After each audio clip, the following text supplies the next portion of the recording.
እንዴ ነው እንግዲህ እኛ ረፋድ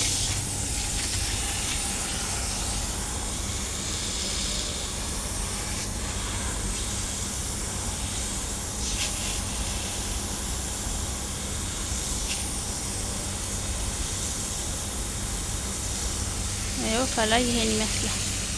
እንጨት እኮ ወጥቶ ነው የለው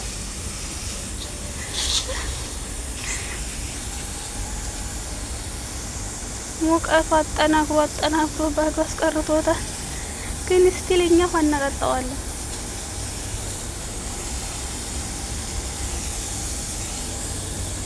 ደህና ናት፣ ትሻላለች።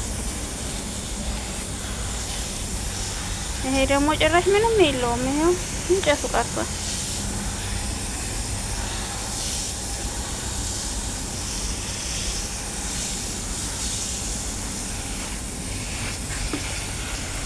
አያችሁ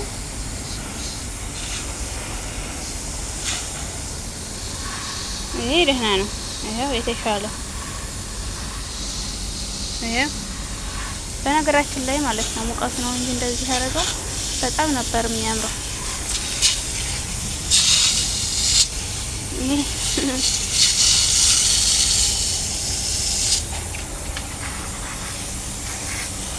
ይሄው ሌላው ደርቆ አልቆ ይሄ ብቻ ነው ያለው። ይሄ አይነት ሁሉም የዚህ አይነት ብቻ ነው ያለው።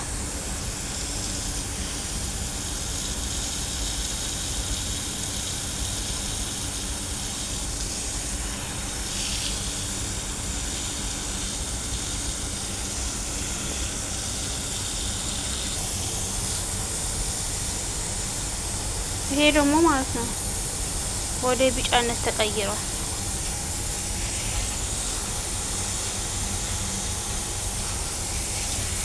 አያችሁ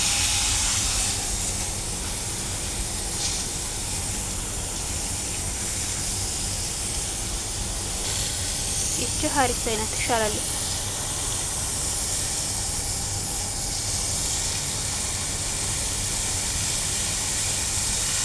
ይሄ ሁሉ ደርቆ አልቋል። ይሄ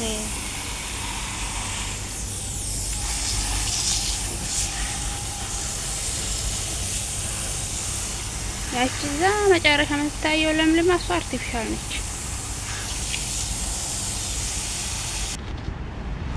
አሁን ደግሞ ይሄን እጣ የለም እኮ ደርቆ አልቋል።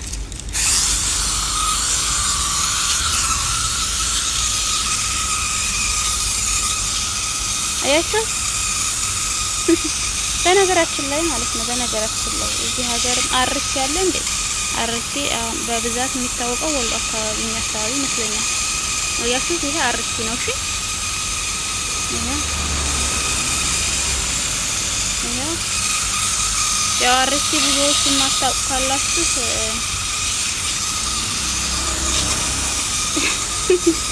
የጥምቀት ምናምን ዶሮ ላይ የሚደረገው ልክ እንደ ናትራ ማለት ነው። በብዛት ወሎ አካባቢ ነው እንትን የሚባለው የሚታወቀው። ሌላ ቦታ እንኳን ስለማይታወቅ ይመስለኛል። አይደለም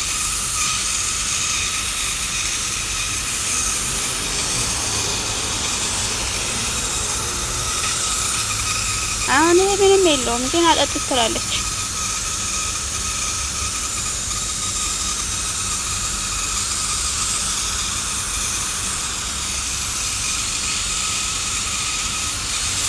በቃ እቺ ብቻ ነው ታሪክ ያለች።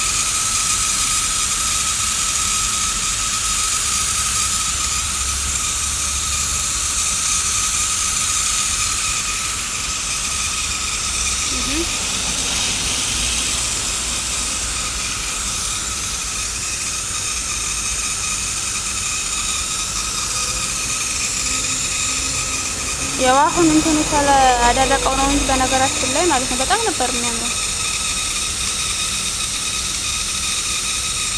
እና ይሄ እኮ ደርቋን በቃ ምናምን ስላት ማለት ነው። አሁን ቅዝቃዜ ሲመጣ እንደ አዲስ ያለመልማ ነው ትላለች። እኛ ልናይ ነው። ያው እኔ እዚህ አዲስ ስለሆንኩ ብዙም አላውቀውም።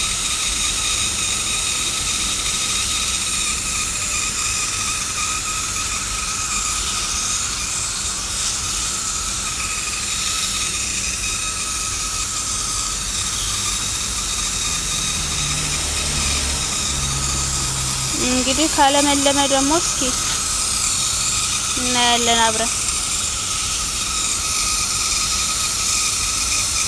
አንድ 3 ወር ምናምን ነው የሚቀረው ቅዝቃዜ ይመጣል።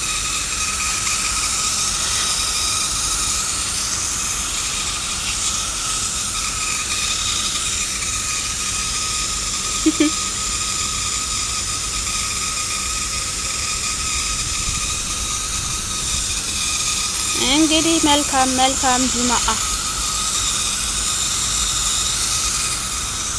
ይሁንላችሁ በያላችሁበት። ዛሬ እንኳን ያው እንትን ይሄ ሌላ ጽዳት ምናምን ነው እንጂ ምግብ አንሰራም እኛ። ቀጣይ ሳምንት ነው፣ ቀጣይ ሳምንት በ2 ሳምንት አንዴ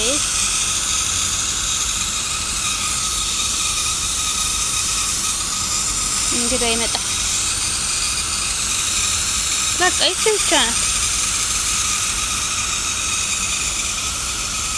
እንዴ! ግን ገርሞኛል ማርያምን፣ እዚህ ሀገር አርሲ መኖር በጣም ገርሞኛል። በነገራችን ላይ ባህር ዛፍም አይቻለሁ። ልክ እንደ አበባ ነው የሚጠቀሙት ባህር ዛፍን። ደግሞ ባለፈው ይዘው መጥተው ነበር ቤት።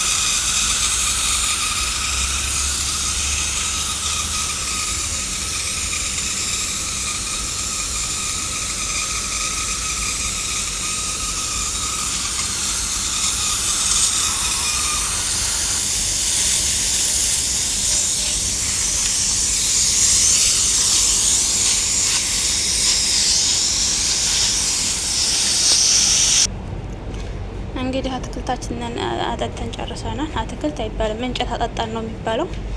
ወደ ቤታችን ይሄው ጨርሰን አያችሁ እንዴት ላበላብ እንደሆንኩኝ። በስመ አብ የሚገርም ነው።